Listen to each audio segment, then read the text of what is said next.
할렐루야. 주님은요, 예수 믿는 저와 여러분들이 항상 행복하게 살기를 원합니다. 힘들게 사는 것 절대로 원치 않습니다. 여러분, 하나님께서 아담과 하와를 창조하시고 에덴 동산에서 살게 하셨잖아요. 여러분, 그 에덴의 뜻이 뭐죠? 에덴의 뜻은 기쁨, 즐거움, 환희라는 말입니다. 무슨 말씀입니까? 에덴 동산에 살고 있는 아담과 하와가 기쁨과 즐거움과 환희 속에 살기를 원하는 하나님의 마음이 담겨져 있는 것이지요. 여러분, 그런데 아담과 하와가 그만 어떻습니까? 범죄했어요. 기쁨의 동산 에덴 동산에서 이제 추방당하지 않습니까? 당연히 기쁨의 동산에서 추방당했으니까 그들의 나날은 어떻습니까? 수고와 슬픔밖에 없죠. 근심, 걱정, 염려로 가득한 것이 바로 그들의 삶이었고, 그들의 후손인 저와 여러분들도 이 세상을 살아갈 때 어떻습니까? 근심이, 걱정이 우리를 주관할 때가 얼마나 많이 있는지 모릅니다. 그래, 근심 걱정 없는 것 같아요. 다 열이면 10사람, 저 사람은 절대로 염려 없어 라고 생각하지만 또 어떻습니까? 남이 모르는 근심과 걱정을 가지고 힘들게 살아가는 것이 바로 인생이 아닌가 싶습니다. 여러분, 그런데요, 우리가 참 기쁘게 살아야 되는 것이 하나님의 뜻이고 생각이신데, 우리가 힘들게 살아가고 있는데요, 그 힘든 것을 우리가 해결하면 얼마나 좋겠어요. 물론 해결되는 것도 있지만 해결되지 않는 것을 통해서 우리가 많이 힘든 것을 경험하지 않습니까? 그래서요, 우리의 근심과 우리의 걱정을 해결해 주시기 위해서 예수님께서 이 땅에 오신 것이지요. 이 땅에 오셔서 예수님께서 말씀하십니다. 요한복음 14장 1절 말씀에서 말씀하시죠. 너희는 마음에 근심하지 말라. 근심하지 말라. 근심하지 말라. 근심하지 말라. 라고 이렇게 말씀을 해 주셨다라는 사실입니다. 여러분, 예수님께서 우리들에게 절대 근심하지 마 라고 말씀하셨지만 실제 우리의 삶에서는 근심이 떠나지 않는 것을 볼 수가 있습니다. 자, 그러면 우리가 환경에 좌우되는 것이 아니고 우리가 초지일관 기쁨 속에서 감사함으로 살 수 있는 방법이 뭐냐? 우리가 어떻게 하면 나를 힘들게 하는 지금 근심, 염려거리가 있잖아요. 가정 문제도 있고 직장 문제도 있고 사람 문제도 있고 여러 가지 건강 문제도 있고 나를 힘들게 하는 것들이 얼마나 많이 있어요. 그렇잖아요? 그런데 이제 우리가 어떻게 하면 그 힘든 것을 통해서 우리가 자유함을 얻고 에덴의 기쁨을 어떻게 하면 해결할 수 있는가? 오늘 말씀을 통해서 저와 여러분들이 깨닫는 은혜가 있기를 원합니다. 여러분, 첫 번째로는요, 우리가 기쁨이 에덴 동산의 기쁨을 회복하기 위해서는요, 우리를 올곧게 하시는 분은 오직 하나님이시다. 이걸 알아야 돼요. 나를 나답게 하는 것은 내가 할 수 없다라는 거예요. 내가 어떻게 잘해가지고 내가 스스로 기쁨에 살 수 있는 것이 아니다라는 사실이에요. 이걸 먼저 인정하고 시인해야 돼요. 나를 복되게 하시는 이는 하나님이시다. 이걸 먼저 우리가 인정하고 우리가 또 시인해야 된다라는 사실입니다. 내가 하는 것 아닙니다. 오늘 보면 고린도후서 7절 말씀을 통해서 보게 되면 바울이요, 어떻습니까? 하나님의 놀라운 위로를 받는 장면이 기록되어져 있습니다. 여기 보게 되면 너희의 사모함, 여기서 보면 무슨 말씀이냐면 고린도 교회가 교인들이 바울을 그토록 보고 싶어 했다는 거예요. 사실은 얼마 전까지만 해도 이렇게 관계가 좋지 않았거든요. 그 다음에 애통함. 이 애통함은 뭐냐 하면 실은 이 고린도 교회 교인들이 바울을 좀 힘들게 했거든요. 그런데 그것을 깨달았다는 겁니다. 지난날에 바울에게 잘못된 것을 다 뉘우쳤다는 겁니다. 그리고 나를 위하여 열심히 있는 것을, 바울을 위해서 열심히 있게 됐대요. 그 당시에는요, 바울이 어려움 당했거든요. 가는 곳곳마다 바울은 작게는 크게는 두 가지로 어려움 당했어요. 첫째는 사도권 문제. 네가 예수님의 제자도 아닌데 왜 사도냐. 이 정통성 문제 때문에. 그리고 또 어떤 문제로 바울이 굉장히 어려움을 당했냐면 성경금. 바울이 가는 곳곳마다 성경금을 모금해서 이제 그쪽을 쓰지 않았습니까? 이게 성경금의 투명성에 문제가 있다라고 많은 사람들이 바울을 얼마나 괴롭혔는지 몰라요. 고린도 교회 교인 가운데서 그런 사람이 있었거든요. 그런데 이제는 어때요? 고린도 교회 교인들이 그런 바울을 다 옹호해주고 전체가 다 감싸주고 바울을 위해서 열심으로 도와주고 있다, 도와준다라는 그런 말을 바울이요 디도를 통해서 듣게 되었다라는 사실입니다. 그런데요, 고린도 교회가 이렇게 변한 이유가 있어요. 고린도 교회가 그렇게 갑자기 이렇게 은혜 받아서 바뀐 이유는 뭐냐 하면 사실 바울이 편지를 썼거든요. 근데 그 편지를 일명 뭐라 그러냐면 눈물의 편지라 그래요. 눈물의 편지. 또 어떤 사람은 그 편지를 가려서 아주 냉정하게 또 옳고 그름을 지적했기 때문에 준엄한 편지라고 해요. 눈물의 편지이든 이 준엄한 편지이든 그것이 디도를 통해서 이제 고린도 교회에 전해졌고 그 편지를 읽은 이 고린도 교인들이 지난날에 잘못된 것을 뉘우치고 바울을 이해하게 되었다는 것입니다. 그리고 하나님 앞에 회개를 하였다라는 사실입니다. 여러분, 그래요. 고린도 교회 교인들이 변한 직접적인 계기가 뭐냐? 바울의 편지거든요. 바울의 편지 때문에 그들이 변화된 게 맞거든요. 그 진심 어린 편지로 인하여서 고린도 교회 교인들이 하나님 앞에서 바로 살게 된 것이 맞거든요. 여러분, 그런데요, 좀 특이한 것은 뭐냐면 바울이 편지 보내서 된 건데 바울은 뭐라고 말하고 있냐면 내 편지 때문에 이렇게 된 게 아니다. 고린도 교인들이 변화된 것은 내 편지 때문에 변한 것이 아니고 참으로 그 변화에 주도적인 역할을 하신 분이 계시다. 주도한 장본인이 따로 있다. 누구라고 말씀하고 있습니까? 바울은 고린도후서 7장 6절 말씀에서 말씀을 하고 있는 거예요. 낙심한 자들을 위로하시는 하나님이 우리를 위로하셨다. 하나님께서 위로해 주셨다. 고린도 교회가 위로해 줬다고 말하지 않고 하나님께서 위로해 주셨다. 이렇게 말씀을 하고 있는 거예요. 내 편지를 읽고 그들이 변화된 것이 아니고 하나님께서 우리를 위로해 주셨듯이 그들을 변화시켜 주셨다라고 말씀을 하고 있는 것입니다. 성도 여러분, 이게 아무것도 아닌 것 같죠? 보통 사람 같으면 어때요? 아이고 고맙다. 아이고 참으로 이제 너희가 내 가르침을 잘 이해하고 있구나. 아이 고맙다. 아이고 이제서야 네가 내 마음을 알아주는구나. 아이 이놈들 하여튼 고맙다. 이렇게 해도 되잖아요. 근데 그렇게 일락을 짓고 있는 거 아니라는 겁니다. 여러분, 하나님의 사람인 바울은 달랐습니다. 사실 맞고요. 하나님께서 고린도 교인들을 변화시켜 주셔서 그들을 통해서 내가 위로를 받았다. 이렇게 바울은 말을 하고 있는 것입니다. 성도 여러분, 자, 우리가 에덴의 기쁨을 회복해야 되잖아요. 근데 꼭 기억하세요. 우리의 신앙생활이 짜증나지 말아야 되잖아요. 즐거워야 되잖아요. 기뻐해야 되잖아요. 그렇지 않나요? 교회 올 때 여러분 아주 환한 얼굴로 와야 되잖아요. 교회에서 예배 드리고 갈 때도 얼굴이 환하게 돌아가야 되잖아요. 그렇지 않나요? 그래야지 또 우리가 더 열심히 또 은혜 가운데 살 수 있지 않겠어요? 성도 여러분, 무엇이 중요하냐 하면 사람과 사람과의 관계 속에서도 마찬가지예요. 내가 하는 모든 일의 승패는 하나님께 달려있다라는 사실을 믿으시기 바랍니다. 열심히 살아야 되는 건 맞습니다, 우리가. 하지만 내 열심보다 더 중요한 것이 뭐냐면 하나님의 은혜라는 거예요.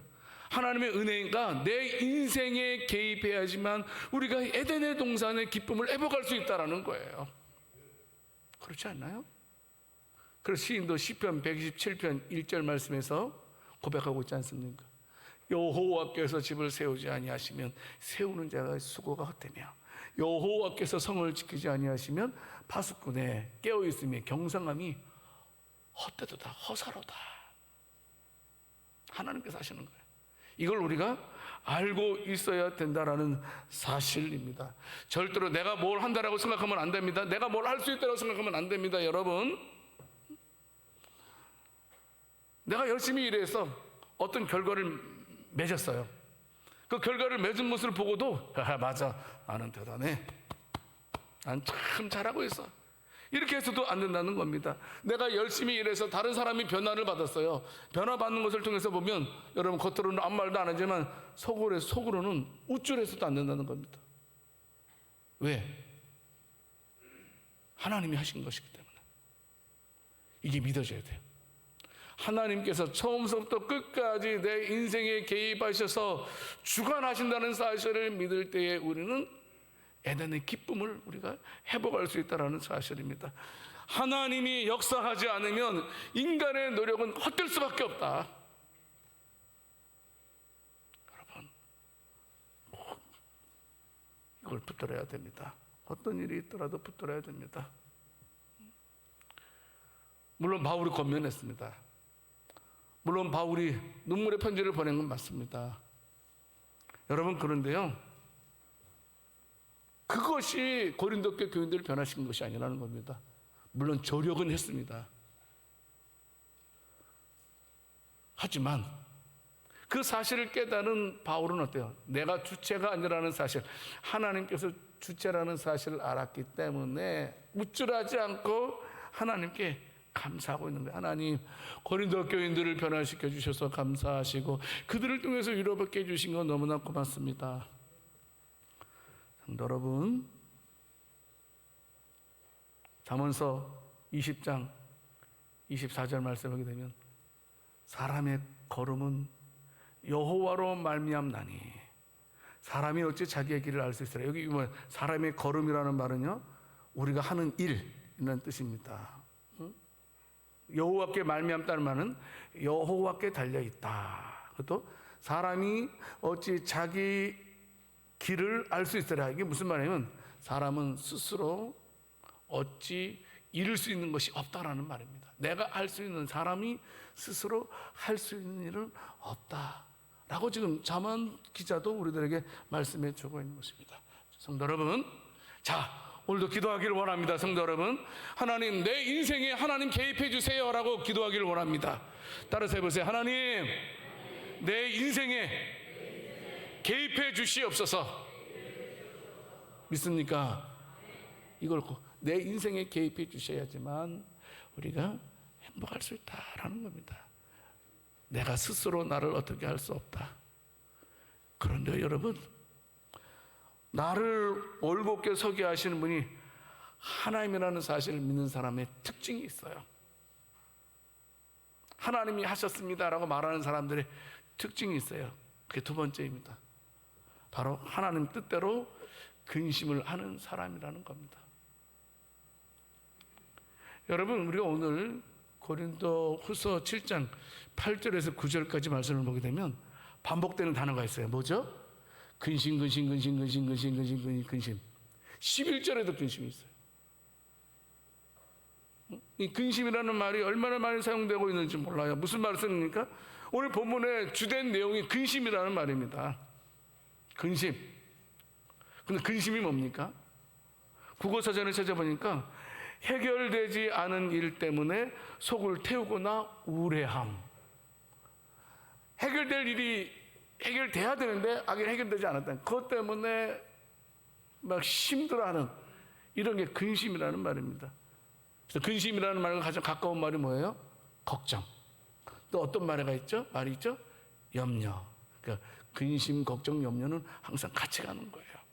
그런데요, 오늘 본문 말씀에 기록되어지는 근심, 많은 근심이 기록되어지는데 이 근심은 무슨 뜻이냐면 죄로 인하여서 고통이나 슬픔을 느끼는 것, 죄 때문에 고통당하는 것, 이것을 근심이라고 성경은 말하고 있다는 사실입니다. 여러분, 내가 죄를 범했어요. 근데 그 죄로 인해서 지적을 받았어요. 여러분, 누군가에서 내가 잘못됐다는 말을 들었을 때 기분 좋아요, 안 좋아요? 안 좋잖아요. 얼마나 씁쓸합니까? 상당히 자존심 상하고 기분 나쁘죠. 여러분, 그런데요, 그렇게 죄로 인한 고통과 슬픔을 느끼는 것에는 두 가지가 있대요. 그게 뭐냐? 다른 말로 말하면 세상 근심, 또 하나는 하나님 뜻대로 하는 근심이 있다라고 성경은 말씀하고 있습니다. 다시 말씀드리면, 여기서 말하는 근심은 내가 하나님 앞에 범죄했을 때 어떤 태도를 취해야 하느냐, 그래서 이렇게 취하면 세상 근심으로, 이렇게 취하면 하나님 뜻대로 하는 근심을 할 수 있게 된다는 사실입니다. 그런데요, 결과가요 너무나 다르다는 거예요. 내가 범죄했을 때 세상 근심을 하게 되면 죽음, 내가 범죄했지만 하나님 뜻대로 하는 그런 고통, 하나님 뜻대로 하는 고통을 받는 사람들은 살아난다는 사실입니다. 결론적으로 말씀드리면, 우리가 범죄했지만 우리를 죽이는 근심은 바로 세상 근심이고, 우리가 범죄했지만 우리를 살리는 근심을 가리켜서 바로 하나님 뜻대로 하는 근심이다 라고 지금 바울이 말을 하고 있는 것입니다. 여러분, 쉽게 말씀드릴게요. 여러분, 세상 근심은 하지 말라라는 거예요. 세상 근심. 근데 여기서 말하는 세상 근심이 뭐냐 하면, 쉽게 말씀드리면 여러분, 죄를 인정하지 않는 거예요. 죄를 범했으면 인정해야 되는데 사람들이 인정 잘 안 하려고 해요. 이상해요. 그리고 죄를 범했으면 자기한테 책임이 있는 거잖아요. 근데 죄를 자기가 범해놓고 다른 사람을 원망하는 것. 또 어떤 일도 있냐면, 내가 죄를 범했을 때에 여러분, 내 죄가 밝혀지고 드러나는 것에 대해서 부담과 원통감이 있는 것. 그래서 어떻게 하든지 간에 내가 범죄한 것에 대해서 핑계거리를 만들려고 하는 사람. 여러분, 이런 말 있지 않습니까? 유능한 사람은 방법을 찾고 무능한 사람은 핑계거리를 찾는다는 말. 이런 말도 들어봤을 것입니다. 성도 여러분, 그렇습니다. 세상 근심이 뭐냐? 내가 범한 거에 대해서 애통함이 없다라는 겁니다. 그리고 또 여러분, 내가 어떤 죄를 범했으면 그것으로 인해서 상처받은 사람도 있잖아요. 그 상처받은 사람이 얼마나 힘들겠어요. 그런 것에 대해서 생각지 않는 것, 이런 것들이 바로 세상에 근심을 하는 사람들의 모습이라는 사실입니다. 어떻게 하든지 간에 내가 범한 죄에 대해서 정당화하려고 하고, 내가 범한 죄에 대해서 숨기려고 하고, 그래서 결국은 어때요? 사망의 길에 이르는 자를 가리키는 것입니다. 그러면 여러분, 죄를 숨기면 기쁨 없습니다. 아까 에덴 기쁨, 즐거움이라고 그랬어요. 왜 쫓겨났어요? 죄 때문에 그랬잖아요. 우리가 죄를 범할 수 있어요. 저도 범합니다. 여러분들도 범해요. 이 세상에 죄 안 범하는 사람 한 사람도 없습니다. 문제는 뭐냐면, 죄를 숨길 때에는 그 에덴 동산에서 쫓겨났던 것처럼 근심과 걱정 속에 산다는 겁니다. 에덴 동산의 기쁨을 회복하기 위해서는 절대로 우리의 죄를 숨겨서는 안 된다는 거예요. 믿으시면 아멘 하세요. 이게 믿어져야 됩니다. 이 험한 세상에서 기쁨으로 살아가기 위해서는 죄를 숨기지 말아라. 죄에 대해서 핑계거리 되지 말아라. 죄를 인정하고 죄를 고백하고 하나님 앞에 죄를 회개하는 자가 되어야 된다는 사실입니다. 회개하지 않는 자, 죄를 인정하지 않는 자가 가리켜서 세상 근심하는 자라는 뜻입니다. 자, 그러면 하나님 뜻대로 하는 근심, 거룩한 근심을 하는 사람은 어떤 말입니까? 여러분, 내가요 살아오면서요, 내 욕심 때문에, 내 연약감 때문에 하나님의 말씀에서 이탈할 때 있어요. 나도 모르게. 여러분, 그런 경험해 보지 않았나요? 하지만 그럼에도 불구하고 내가 하나님의 말씀에서 이탈한 것에 대해서 애통함이 있는 사람.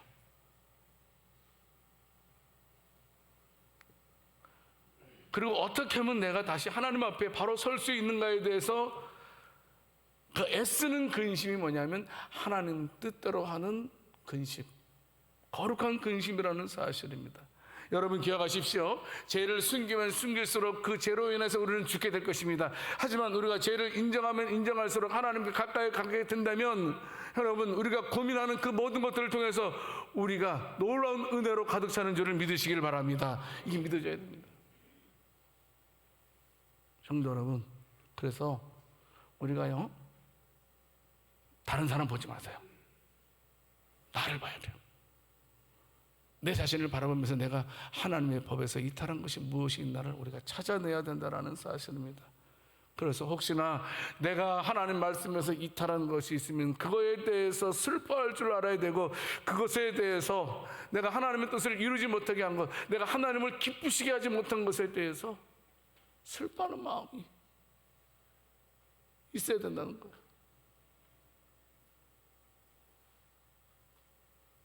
더더욱 중요한 것은 슬퍼하는 마음으로 끝나서는 안 됩니다. 하나님, 제가 다시 원위치하게 해주세요. 하나님, 제가 원래대로 하나님 앞에 다시 서게 해주세요라고 기도하는 것이 바로 하나님 뜻대로 하는 근심이고, 그 하나님 뜻대로 하는 근심을 해야지만 우리가 에덴의 기쁨을 회복할 수 있다는 거예요.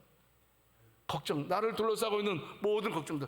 여러분, 은혜 받으면요, 하나님 사랑 받으면요, 어디든지 적응할 수 있어요. 여러분, 가난한 데도 적응할 수 있고요, 부한 데도 적응할 수 있고요, 아무리 문제가 큰 문제들이 많이 있어도 그곳 안에서도 당당합니다. 근데 하나님과의 관계가 불투명해지고 복잡하게지게 되면요, 요만한 조그만 문제에 대해서 근심, 걱정, 염려를 하게 된다는 거예요. 신앙생활 재미가 없어요. 피곤만 하고요. 여러분, 그래서 우리는요, 죄에 대해서 가슴 아파할 자는 자들이 되어야 됩니다. 그래서 좀 민감한 자가 되어야 된다는 거예요. 시편 38편 17절 18절 말씀에서 다윗이 죄를 바라보면서 깊은 근심에 빠진 모습을 보게 됩니다. 내가 넘어지게 되었다라는 말은 무슨 말입니까? 죄로 인한 아픔이 계속됐다는 말이죠. 항상 내 앞에 있사오니 내 죄악을 아뢰고 내 죄를 슬퍼함이니이다. 내가 저지른 것으로 인해서 내가 너무나 가슴이 아파서 이제서야 하나님께 아뢰입니다. 용서해 주세요. 여러분, 물론요, 우리가 알아야 될 것은요, 저와 여러분들은요, 언제든지 죄를 범할 수밖에 없는 연약한 죄인인 것을 믿으시기 바랍니다. 언제, 어느 때 누구도 모르게 범죄하는 것이 저와 여러분입니다. 얼마나 연약한 존재인지를 깨달아야 된다는 사실입니다. 내가 여러분 어떤 조금만 방심해도요, 죄의 노예가 돼버리는 그런 연약한 자라는 사실을 알고 있어야 돼요. 다윗도 고백하잖아요. 시편 51편 5절 말씀에서 자기 존재에 대해서, 내 존재가 어떤 존재인지, 나는 태어날 때부터 죄인입니다. 엄마 뱃속에서 있을 때부터 죄인입니다 라고 고백을 하고 있는 것입니다. 여러분, 신약에서 그 유명한 바울도 마찬가지 아닙니까? 로마서 7장 21절 24절 말씀에서 그는 항상 하나님의 법과 그리고 또 육체의 법이, 죄의 법이 충돌한다 그랬어요. 나는 매일매일 하나님의 법을 갖다가 사모하는데 어떻습니까? 나도 모르게 죄의 법이 나를 주관할 때가 있다는 겁니다. 그래서 24절 마지막 절에 보게 되면 뭐라고 말합니까? 나는 그냥 열심히 하고 싶은데, 나는 열심히 하나님 믿고 싶은데 나도 모르게 죄를 범할 때가 있다는 거예요. 야, 인간이 이렇구나. 그래서 24절 우리 같이 한번 읽어보도록 하겠습니다. 오호라, 나는 공고한 사람이로다. 이 사망의 몸에서 누가 나를 건져내랴. 야, 나는 아무것도 아니구나. 내가 겉으로는 막 하나님의 일을 막 하려고 싶어 하지만 실제로는 나는 죄악 가운데 있구나. 야, 이게 뭐냐, 이게 무슨 창피냐, 이게 인간이구나. 이런 나를 누가 구원해 줄 수 있겠는가? 예수님밖에 없다. 고백을 하고 있는 것입니다. 성도 여러분, 신앙의 선배들은요, 한결같이 그렇습니다. 자신의 처절한 죄를 깨달았다는 겁니다. 언제부터인지 우리의 양심은 굳어져 있는 것 같아요. 죄를 범해도 아무런 느낌이 없어요.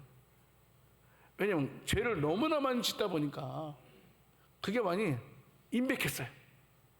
마치 발에 뒤꿈치처럼 막 굳을 대로 굳어버렸어요. 저는 막 어떻습니까? 조금만 잘못해도 그냥 막 하나님 잘못했어요 막 그러는데, 어느 순간서부터 막 막 죄를 그렇게 막 노골적으로 보면도 양심에 아무런 가책이 없어요. 성도 여러분, 그래서 우리는 거룩한 고민을 해야 된다는 겁니다. 순간순간마다 영적인 고민을 해야 된다는 겁니다. 특별히 죄에 대한 거룩한 고민을 우리가 해야지만 죄도 이길 수 있고 에덴의 동산. 한번 우리 옆 사람 얼굴 보세요. 이분이 신앙생활 기쁘게 하는지 한번 보세요. 한번 즐겁게 하는지, 아니면 그냥 신앙생활 억지로 하는지, 막 짜증나면서 하는지 보세요. 예, 기쁘게 하고 있죠. 다른 거 없습니다. 여러분, 우리가 죄에 대해서 민감할 때에 거룩한 삶으로 인도하는 계기가 된다는 걸 우리가 알고 있어야 돼요. 여러분, 죄는요 하나님과의 단절을 뜻합니다. 우리가 죄에 대한 영적인 거룩한 고민이 있어야지만 신앙생활이 재밌어요. 신나요. 그런데요, 특징은 뭐냐 하면 하나님 앞에 거룩한 고민을 하는 사람은 절대로 다른 사람 보지 않아요. 여러분, 그 눈이요 자기 자신한테만 향해요. 이것도 대단히 중요한 문제입니다. 거룩한 근심을 아는 사람들은 절대로요 다른 사람을 정죄하거나 여러분 비판하지 않습니다. 누군가를 정죄한다는 것은 나를 보지 않고 남을 본다는 말입니다. 그런데 영적인 거룩한 고민을 하는 사람은 절대로 남 보지 않아요. 절대로. 자기만 보지, 나만 보지. 왜냐하면 내가 나만 보는 것만으로도 시간이 부족하잖아요. 성도 여러분, 우리는 날마다 기도해야 됩니다. 내가 말씀에 순종하지 못한 것에 대해서 슬퍼하고 괴로워하며 가슴 아파하는 자들이 되어야 돼요. 볼까요? 사무엘하 12장 37절 40절 말씀에서 보게 되면 이 바로 다윗의 이야기입니다. 다윗이 나단에게 죄를 고백하고 용서받지 않습니까? 하나님으로부터요. 그래서 이제 그런데 14절의 말씀에 보게 되니까 무서운 말을 해요. 뭐냐 하면 이 낳은 아이가 반드시 죽으리이다. 그 다음 15절 말씀을 보게 되면 어떻습니까? 여호와께서 치시죠. 그때서부터 다윗이 막 기도하는 거예요. 금식하는 거예요. 밤새도록 땅에 엎드려서 하나님 잘못했습니다. 하나님 내 죄 때문에 우리 아이가 죽게 되었습니다. 17절 말씀 마지막 뭐라고 말씀하고 아무것도 먹지 아니했다. 무슨 말씀입니까? 주님을 기쁘시게 하지 못한 것에 대해서 괴로워하며 마음 아파하는 다윗의 모습을 볼 수 있다는 겁니다. 이와 같은 마음이 있어야 돼요. 죄에 대해서 마음 아파하는 우리 그 거룩한 고민이 우리 가운데 있을 때에 하나님께서 저와 여러분들에게 에덴의 동산을 회복해 주실 줄 믿습니다. 우리 양주세승교회는 하나님 뜻대로 하는 근심이 많은 교회가 될 수 있기를 원합니다. 꼭 어떤 일이 있더라도 말씀을 맺겠습니다. 더 이상 우리 죄를 숨기지 맙시다. 그리고 절대 다른 사람 보지 맙시다. 나만 바라보고 어떻게 하든지 간에 여러분 신앙생활은 우선 내가 기쁨이 있어야 돼요. 그렇지 않아요? 다른 사람들은 다 기뻐하는데 나만 기쁨이 없다면 이게 무슨 뭡니까? 뭐 잘못돼도 크게 잘못된 거잖아요. 우선 나에게 기쁨이 있어야 돼요. 그 기쁨이 있는 것은 뭐냐면 우리가 거룩한 영적인 고민이 우리들에게 반드시 있어야 된다. 다른 사람 정죄하지 말고 나를 바라보면서 나의 나된 모습을 그대로 시인하고 고백하고 용서함을 통해서 에덴의 기쁨을 회복할 수 있는 복된 우리 모든 성도들이 다 될 수 있기를 살아계신 주님의 이름으로 축원합니다. 하나님 아버지, 사단의 올무에 빠지는 우리들 되지 말게 하시고 잘 우리가 구분할 수 있는 우리들 되게 해주시옵소서. 절대로 다른 사람 정죄하지 말고 단죄하지 말고 하나님 앞에서 나를 볼 수 있는 우리들 되게 해주시옵소서. 하나님만이 나를 변화시켜 줄 수 있고 하나님만이 나에게 은혜를 줄 수 있다는 사실을 명심하고 하나님은 은혜를 구하면서 살아갈 수 있는 우리들 되게 해 주시옵소서. 무엇보다도 은혜를 막는 죄에 대한 고민이 있는 저희들 되게 하시고 하나님으로부터 우리 주님으로부터 죄의 해결함을 받아서 우리의 신앙생활이 기쁘게 해 주시옵소서. 우리 주 예수 그리스도의 이름으로 기도드립니다. 아멘.